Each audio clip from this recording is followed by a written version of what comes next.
Kita kembali ke Bang Margarito, kalau dalam satu pekan ini kepala daerah Bang, dari kader PDI Perjuangan tidak melunak, apakah ini bentuk pembangkangan mereka Bang? Dalam arti tertentu harus dikatakan ya, pembangkangan terhadap pemerintahan pusat, terhadap presiden gitu ya. Harus dibilang, why? Karena ini polisi negara, polisi pemerintahan pusat. Memang ini sesuatu yang tidak diatur di dalam jenis ini, itu tidak diatur dalam tatanan hukum pemerintahan yang ada sekarang ini ya, khususnya Undang-Undang Nomor 23 Tahun 2004 atau Peraturan Presiden tentang pelantikan itu. Sebegini jauh, sekali lagi saya bilang saya tidak menemukan aturan-aturan itu. Tapi dalam manajemen bernegara, berpemerintahan ada polisi dan itu dibenarkan. Dan jangan lupa, sekali lagi seperti yang tadi saya bilang, mereka ini sekarang ini gubernur, mereka bupati, mereka wali kota, dan mereka menjadi subjek dari seluruh tindakan-tindakan presiden. Atau mereka menjadi subjek dari seluruh hukum pemerintahan. Jadi dengan itu mereka tidak punya alasan sebenarnya dari segi hukum ya. Dari segi politik sih saya mengerti ini menarik, asik sekali ini kalau dari segi politik. Cuma saya bukan orang politik dan saya tidak mau bicara itu. Saya hanya ingin mengatakan sekali lagi bahwa dari segi tata negara, sejak mereka dilantik mereka menjadi subjek dari seluruh hukum pemerintahan. Mereka menjadi subjek atau menjadi sasaran dari seluruh kebijakan-kebijakan presiden untuk mereka di daerah.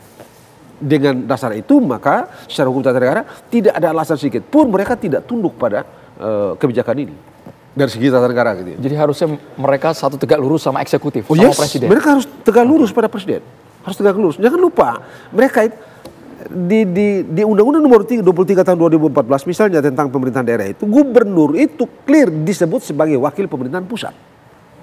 Wakil pemerintahan pusat yang taruh di daerah, wakil pemerintahan pusat begini.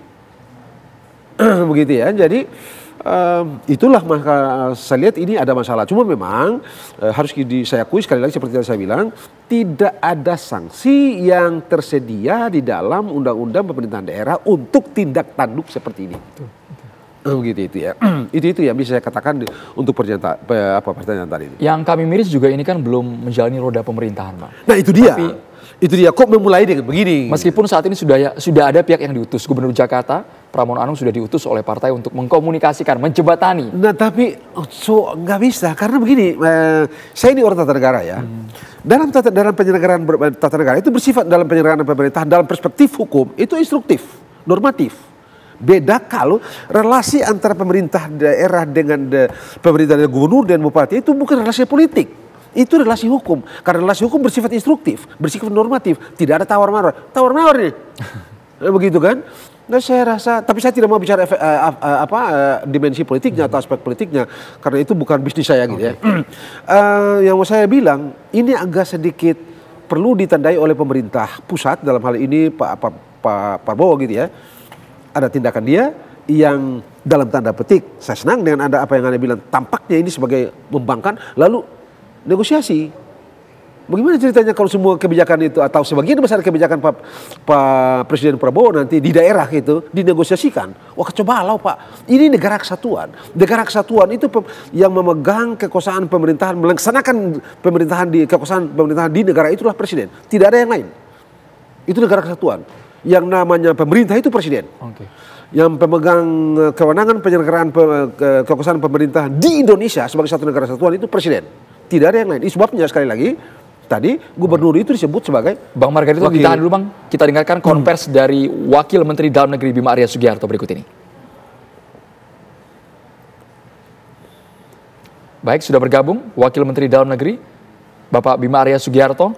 Pak Wamendagri, kami ingin tahu bagaimana nasib kepala daerah yang hingga saat ini belum dapat mengikuti retret. Jumlahnya ada sekitar 55 kepala daerah. Pak Bima Arya.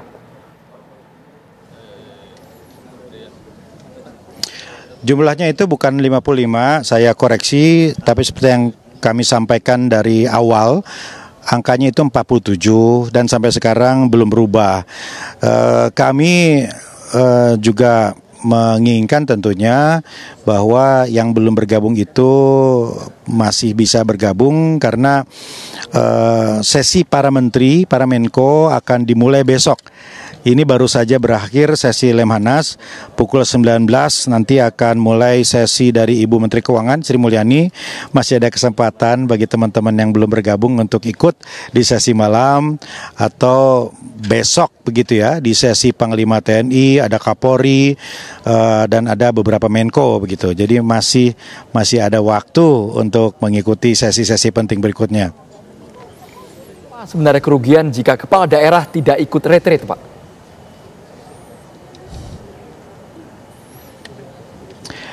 Yang rugi itu kan tentunya bukan hanya sang kepala daerah, tetapi warganya, stakeholdersnya di sana, karena di sini kan dikuatkan pemahaman tentang pengelolaan keuangan daerah, mengawal APBD, mengelola anggaran, kemudian bagaimana supaya tidak dekat-dekat dengan korupsi, bagaimana bersinergi dengan daerah lain, kompak dengan gubernur, nyambung dengan menteri dan lain-lain begitu. Jadi yang datang di sini tentu merasa seberuntung itu, dan kalau tidak hadir di sini pasti akan kehilangan juga kesempatan untuk itu. Walaupun tentunya kami memberikan kesempatan untuk ikut kloter berikutnya pembekalan kepala daerah apabila memang tidak memungkinkan untuk bergabung di kesempatan kali ini.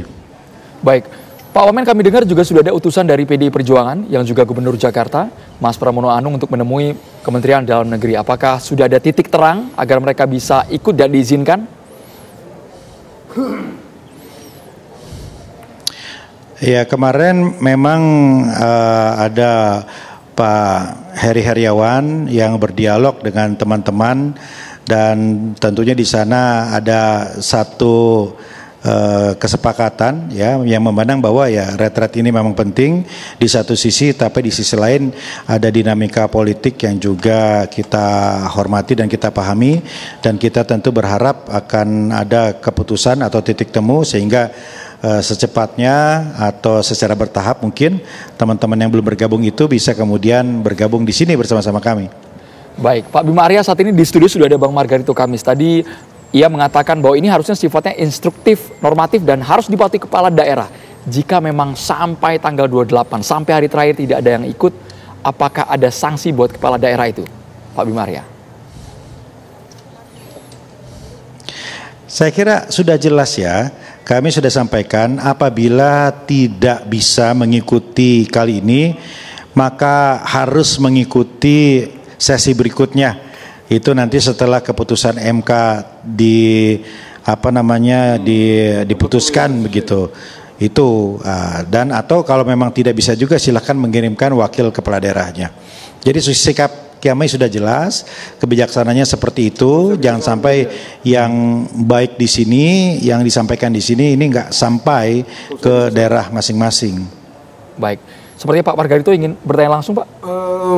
Pak Wamen, saya saran ini.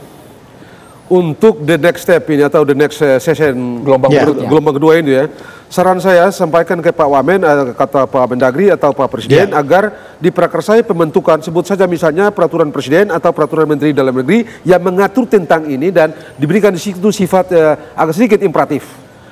Boleh saja dalam bayangan saya Pak Wamen dan atau Pak Menteri Dalam Negeri dapat memikirkan revisi peraturan Presiden tentang pelantikan itu, lalu ada beberapa pasal yang diselipkan di dalam untuk mengatur ini agar ini tidak negosiable.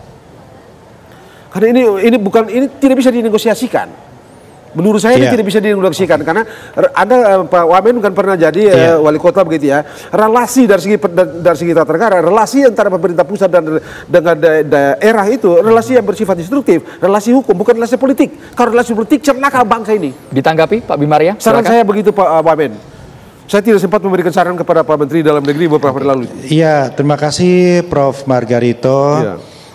Jadi begini, memang ada landasan hukumnya Undang-Undang Nomor 23 Tahun 2014 mengenai posisi Kemendagri sebagai pembina politik, bagaimana Kemendagri harus melakukan pengawasan, pembinaan termasuk stick and carrot begitu ya terhadap pemerintah daerah. Tapi tentunya terkait dengan pembekalan ini ini tidak diatur secara rinci dan teknis mengenai punishment-nya. Namun saat ini Prof. Margarito, Kemendagri tengah mengkaji penyusunan peraturan pemerintah terkait dengan evaluasi kinerja pemerintah daerah. Paling tidak nanti di sana akan diatur 1 kali dalam setahun Kemendagri akan melakukan assessment terhadap kinerja pemerintah daerah yang tentunya instrumennya itu banyak, sehingga kemudian bisa kita katakanlah ada semacam langkah-langkah yang lebih jelas dan terukur apabila daerah itu berbeda, katakanlah begitu, dengan pemerintah pusat. Dan kami membuka ruang bagi Prof. Margarito dan teman-teman akademisi untuk memberikan masukan terhadap substansi dari peraturan pemerintah tadi yang isinya adalah untuk mengevaluasi kinerja pemerintah daerah. Terima kasih Wakil Menteri Dalam Negeri Pak Bima Arya Sugiarto dan juga pakar hukum tata negara Bang Margarito, kami sudah bergabung di Kabar Petang. Terima kasih Prof. Terima kasih banyak Pak Wamen.